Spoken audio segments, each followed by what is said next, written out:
Assalamualaikum warahmatullahi wabarakatuh. Saya Uda Setiawati, mahasiswi program studi akuntansi perpajakan dengan NPM 177550015.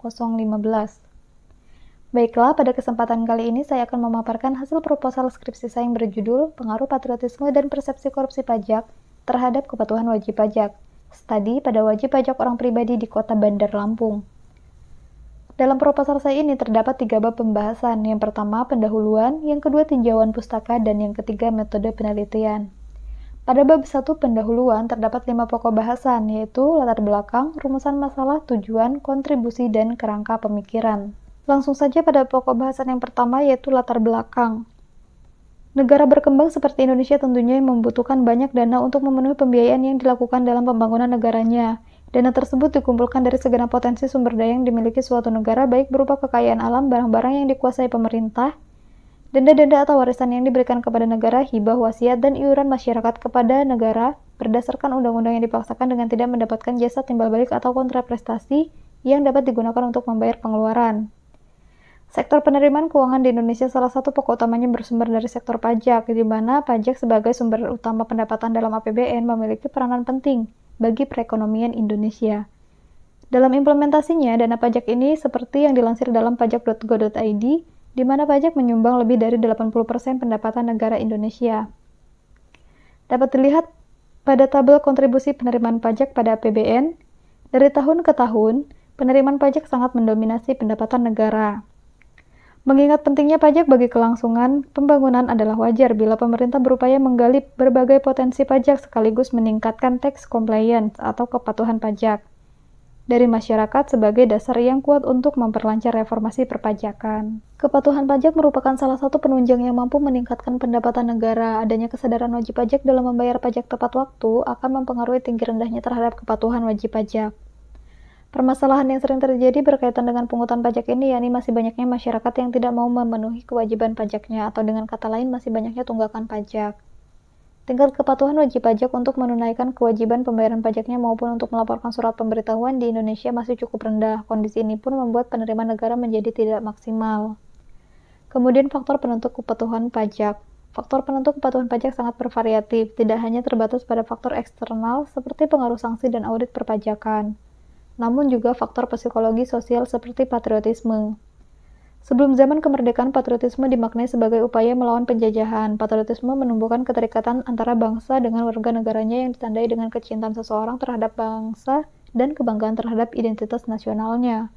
Menurut Vesbas tahun 1994 dalam Figueiredo and Elkin tahun 2002, rela berkorban untuk kepentingan negara adalah wujud dari rasa patriotisme. Kemudian tingkat patriotisme. Menurut Conrad and Corey tahun 2009, tingkat patriotisme seseorang dipengaruhi oleh kebijakan pemerintah. Hasil dari kebijakan pemerintah dapat dilihat dari kinerja politik, ekonomi, sosial, hukum, ilmu pengetahuan, dan teknologi. Belum optimalnya kinerja pemerintah di berbagai bidang tersebut dapat mempengaruhi kepuasan masyarakat terhadap kebijakan pemerintah. Dampaknya dapat menurunkan kontribusi masyarakat terhadap kesediaan berkorban untuk kepentingan negara termasuk pembayaran pajak. Ditinjau dari perspektif pemerintahan, rendahnya partisipasi masyarakat untuk berkontribusi pada penerimaan negara secara potensial juga dipengaruhi oleh persepsi masyarakat terhadap korupsi pajak. Hal tersebut tentunya akan mengakibatkan penurunan terhadap kepatuhan wajib pajak. Berubahnya sistem official assessment system menjadi self-assessment system diiringi pula dengan berubahnya kewenangan wajib pajak untuk memenuhi kewajiban pajaknya secara lebih mandiri, menurut Waluyo tahun 2010. Berubahnya kewenangan tersebut diartikan bahwa wewenang untuk menghitung, menyetor, dan melapor sepenuhnya menjadi kewajiban dari wajib pajak itu sendiri, sehingga dalam sistem ini dapat memberikan peluang bagi rakyat untuk melakukan tindak manipulasi atau melakukan penggelapan pajak yang akan memberikan dampak negatif bagi pemerintah dan juga rakyat. Hal ini juga dapat disebut sebagai korupsi pajak. Dengan adanya kasus korupsi pajak menjadi pemicu tidak patuhnya wajib pajak, menurut Kristianto tahun 2014. Dengan adanya kasus korupsi pajak yang dilakukan oleh Fiskus akan menghasilkan persepsi yang buruk dalam masyarakat, sehingga membuat masyarakat menjadi waspada dalam membayarkan pajaknya. Kasus penggelapan atau korupsi pajak bukan hanya 1 atau 2 kali terjadi di Indonesia. Menurut data yang diambil dari penelitian yang dilakukan oleh Arifin tahun 2018, kasus korupsi di bidang perpajakan yang dilakukan oleh pegawai dan atau pejabat di lingkungan Direktorat Jenderal Pajak yaitu Yang pertama yaitu pada tahun 2010 Basim Hasifi selaku Kepala Kantor Pemeriksaan dan Penyidikan Pajak Jakarta 7 terbukti secara sah dan meyakinkan melakukan tindak pidana pencucian uang. Kemudian yang kedua yaitu pada tahun 2011 Gayus Salomon Pertahanan Tambunan selaku pelaksana pada direktorat terbukti secara sah dan meyakinkan merugikan keuangan negara sebesar Rp570.952.000. Kemudian yang ketiga yaitu tahun 2013 Tommy Hindratno selaku Kepala Seksi Pengawasan dan Konsultasi 2 pada Kantor Pajak Pratama Sidoarjo Selatan, Pargono Riyadi selaku Penyidik Pajak Pegawai Negeri Sipil pada Ditjen Pajak dan Muhammad Nirwan Nuktisra dan Eko Darmayanto selaku Penyidik Pegawai Negeri Sipil pada Kanwil Ditjen Pajak Jakarta Timur terbukti secara sah dan meyakinkan bersalah melakukan tindak pidana korupsi. Faktor maraknya kasus korupsi tersebut akan menimbulkan pandangan negatif wajib pajak terhadap pegawai pajak yang kedepannya akan menimbulkan ketidakpatuhan terhadap pembayaran ataupun pelaporan pajak. Ketika wajib pajak telah kehilangan kepatuhan pajaknya, maka penerimaan perpajakan di suatu negara akan menurun. Hal ini tentunya merupakan dampak kepercayaan yang dimiliki oleh wajib pajak terhadap pemerintah pengelola perpajakan yang memberikan kesan buruk kepada wajib pajak. Berdasarkan latar belakang yang telah dibahas, patriotisme dan korupsi saling berkaitan karena kurangnya rasa patriotisme menyebabkan ketidakpedulian masyarakat terhadap masa depan bangsa serta kecenderungan bersikap egois dan memprioritaskan kepentingan pribadinya menurut MTY tahun 2011. Oleh karena itu, peneliti tertarik untuk mengambil judul skripsi apakah patriotisme dan persepsi korupsi pajak berpengaruh atau tidak terhadap kepatuhan wajib pajak dengan objek wajib pajak orang pribadi yang ada di Kota Bandar Lampung. Selanjutnya yaitu rumusan masalah. Ada 3 rumusan masalah. Yang pertama yaitu apakah patriotisme berpengaruh terhadap kepatuhan wajib pajak. Yang kedua, apakah persepsi korupsi pajak berpengaruh terhadap kepatuhan wajib pajak. Yang ketiga, apakah patriotisme dan persepsi korupsi pajak secara bersama-sama berpengaruh terhadap kepatuhan wajib pajak. Kemudian tujuan. Yang pertama yaitu untuk mengetahui pengaruh patriotisme terhadap kepatuhan wajib pajak. Yang kedua, untuk mengetahui pengaruh persepsi korupsi pajak terhadap kepatuhan wajib pajak. Dan yang ketiga, untuk mengetahui pengaruh patriotisme dan persepsi korupsi pajak terhadap kepatuhan wajib pajak. Kemudian kontribusi. Manfaat yang diharapkan dalam penelitian ini yaitu yang pertama, bagi penulis. Penelitian ini dapat memperluas wawasan, pengetahuan, dan pengalaman penulis mengenai masalah kepatuhan perpajakan, serta penulis dapat mengaplikasikan ilmu yang didapatkan selama perkuliahan ke dalam penelitian ini. Kemudian yang kedua, bagi pemerintah. Penelitian ini diharapkan dapat memberikan masukan sebagai bahan pertimbangan dalam pelayanan dan kepercayaan terhadap masyarakat untuk meningkatkan kepatuhan perpajakan. Kemudian yang ketiga yaitu bagi pembaca. Penelitian ini dapat menjadi salah satu sumber untuk mendapatkan informasi mengenai permasalahan yang menjadi salah satu faktor pengaruh kepatuhan perpajakan dan dapat dijadikan rujukan atau pengembangan penelitian lainnya. Kemudian ada kerangka pemikiran. Kerangka pikir dalam penelitian ini dapat dilihat pada gambar di slide, yaitu patriotisme X1, persepsi korupsi pajak X2 sebagai variabel independen dan kepatuhan wajib pajak Y sebagai variabel dependen. Selanjutnya yaitu bab 2 tinjauan pustaka. Ada 3 pokok bahasan. Yang pertama itu landasan teori, yang kedua penelitian terdahulu, dan yang ketiga hipotesis. Baiklah, langsung saja pada pokok bahasan yang pertama yaitu landasan teori. Yang pertama yaitu ada teori identitas sosial. Penelitian ini menggunakan teori identitas sosial dalam menjelaskan hubungan antara patriotisme dengan kepatuhan pajak. Teori identitas sosial menjelaskan bahwa perasaan berharga individu sebagian terbentuk karena keanggotaannya dalam suatu kelompok. Bila mana identitas individu dibentuk oleh keanggotaan dalam suatu kelompok, maka diharapkan dapat menumbuhkan ikatan emosional yang menurunkan perasaan senasib dan sepenanggungan antara individu dan organisasi sehingga mempengaruhi perilaku nyata yang bermanfaat baik bagi individu maupun organisasinya.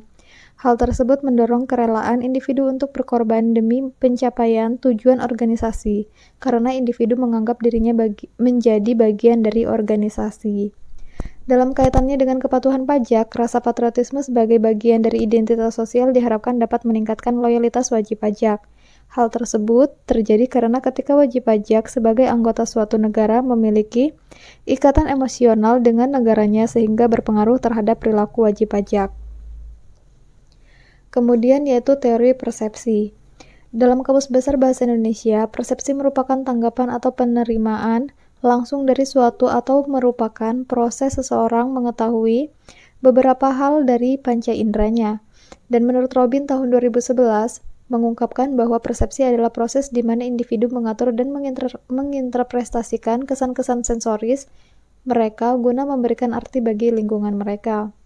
Persepsi adalah suatu asumsi atau suatu informasi dari seseorang yang didapat dari pengalaman masa lalu yang dirasakan sendiri oleh indera orang tersebut, keinginan seseorang dalam membuat keputusan, dan dari informasi yang diberikan oleh orang lain, menurut Wicaksono tahun 2013. Berdasarkan teori-teori tersebut, dapat disimpulkan bahwa persepsi merupakan suatu proses individu untuk mengartikan fenomena yang terjadi di sekeliling mereka. Artinya, bagaimana individu mengartikan fenomena yang terjadi di lingkungan mereka, sehingga pengertian yang dihasilkan masing-masing individu dapat berbeda. Selanjutnya juga ada pajak. Salah satu sumber terbesar penerimaan negara adalah pajak. Penerimaan pajak merupakan kontribusi wajib dari orang pribadi atau badan kepada negara yang terutang yang bersifat memaksa berdasarkan undang-undang, dengan tidak mendapatkan imbalan secara langsung serta digunakan untuk keperluan negara bagi sebesar-besarnya kemakmuran rakyat. Kemudian ada kepatuhan wajib pajak.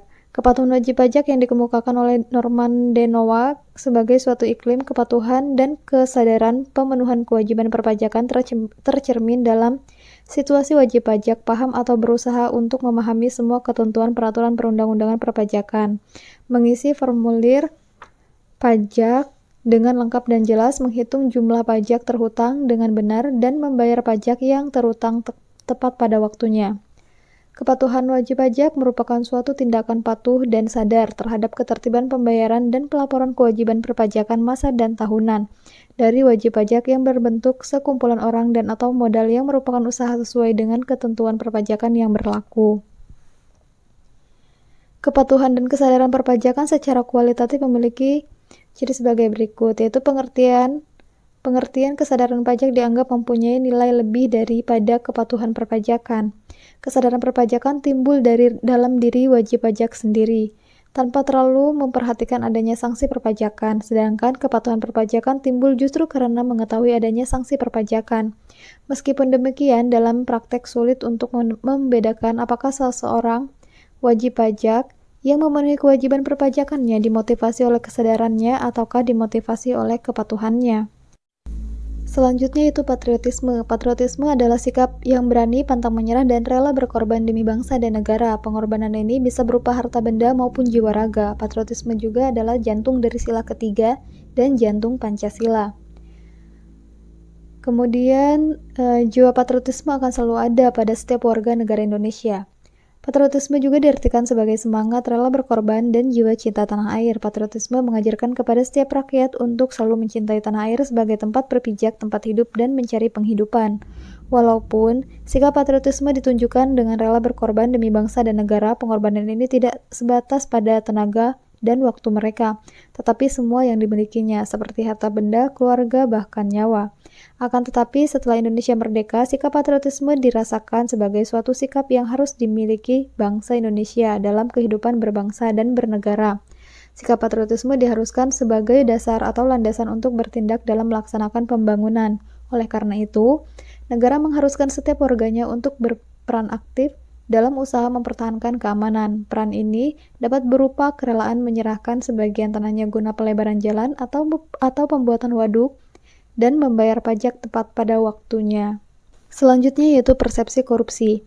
Persepsi yang dimiliki oleh setiap individu dengan individu lainnya boleh jadi berbeda. Yang menjadi persoalan dalam negeri yang selalu mencuri perhatian dan menimbulkan persepsi publik adalah kasus korupsi. Persoalan korupsi menyebabkan timbulnya persepsi korupsi pajak oleh masyarakat.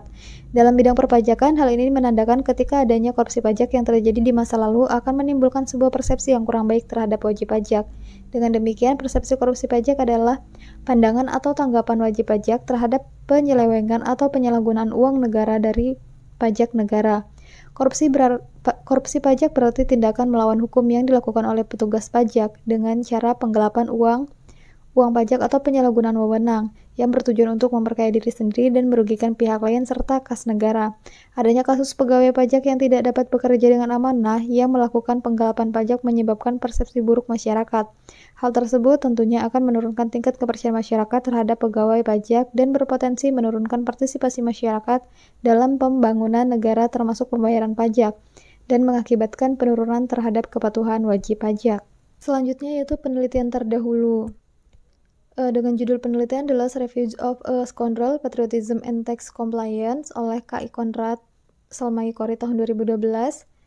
Dengan hasil penelitian yaitu kepatuhan pajak dan patriotisme berkorelasi positif di tingkat negara dan hubungan yang sama berlaku di tingkat individu mengendalikan sejumlah besar karakter sosial ekonomi, di mana di situ hasilnya itu berpengaruh positif. Kemudian ada pengaruh patriotisme, korupsi, dan pungli terhadap kepatuhan perpajakan oleh Herlinda Siska Pradini, Mardian Ratnasari, Triksa Eka Wahyu Hidayat tahun 2016. Dengan hasil penelitian yaitu patriotisme berpengaruh secara positif terhadap kepatuhan pajak. Kemudian dengan judul penelitian pengaruh patriotisme, komitmen, dan capitulation terhadap kepatuhan wajib pajak dalam penyampaian SPT tahunan orang pribadi oleh Rio Johan Putra tahun 2017, didapat hasil bahwa patriotisme berpengaruh positif terhadap kepatuhan wajib pajak. Kemudian dengan judul penelitian pengaruh patriotisme, korupsi, dan pungli terhadap kepatuhan perpajakan di kantor pelayanan pajak Pratama Jayapura oleh Miftahul Jana tahun 2018, yaitu didapat hasil penelitian menunjukkan bahwa patriotisme berpengaruh signifikan terhadap kepatuhan wajib pajak. Dan judul penelitian The Influence of Religiosity, Nationalism, and Tax Corruption Perception on Tax Compliance oleh H. Hanifah Ivan Yudianto tahun 2019, dengan hasil penelitian yaitu persepsi korupsi pajak secara simultan berpengaruh signifikan terhadap kepatuhan wajib pajak. Kemudian ada pengaruh persepsi korupsi pajak dan kualitas pelayanan fiskus terhadap kepatuhan wajib pajak orang pribadi di KPP Pratama Batu oleh Verinumedia Rahmania, Endang Siti Astuti, dan Hamidah Nayati Utami tahun 2016 menyatakan bahwa hasil penelitian persepsi korupsi pajak dan kualitas pelayanan fiskus berpengaruh terhadap kepatuhan wajib pajak orang pribadi.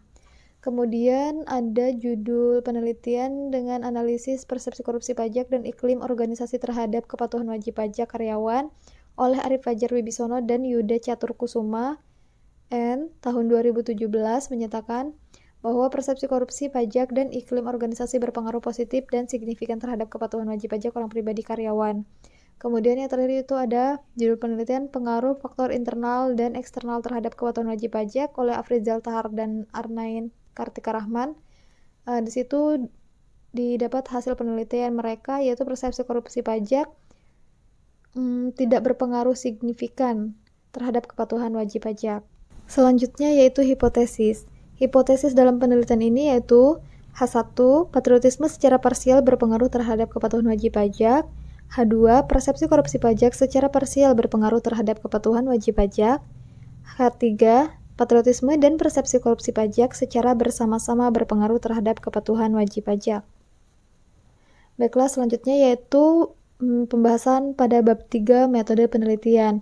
Ada 4 pokok bahasan dalam bab 3 ini. Yang pertama yaitu populasi dan sampel, yang kedua jenis dan metode pengumpulan data, yang ketiga operasionalisasi variabel, dan yang keempat rancangan, analisis, dan uji hipotesis. Baiklah, langsung saja pada pokok bahasan yang pertama yaitu populasi dan sampel.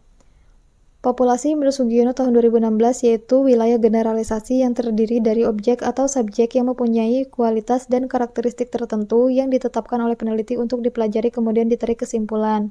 Populasi dalam penelitian ini adalah sebanyak 338.938 wajib pajak orang pribadi yang terdaftar pada kantor pelayanan pajak pertama yang ada di Kota Bandar Lampung.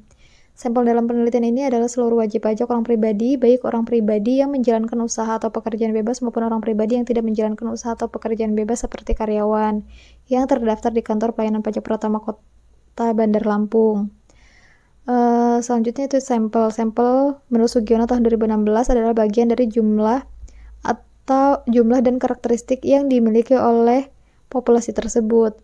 Nah, dalam penelitian ini, pengambilan sampel dilakukan secara confidence sampling atau penyampelan dengan berdasarkan kemudahan. Jumlah sampel dalam penelitian ini adalah sebanyak 100 sampel yang ditentukan menggunakan rumus Lovin.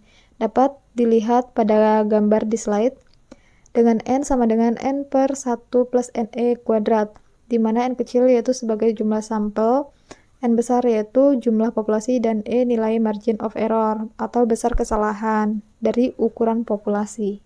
Selanjutnya yaitu jenis dan metode pengumpulan data. Jenis data pada penelitian ini adalah data kuantitatif. Data kuantitatif yang digunakan pada penelitian ini adalah data primer, di mana data primer yaitu data yang diperoleh secara langsung dari sumber data dengan observasi langsung.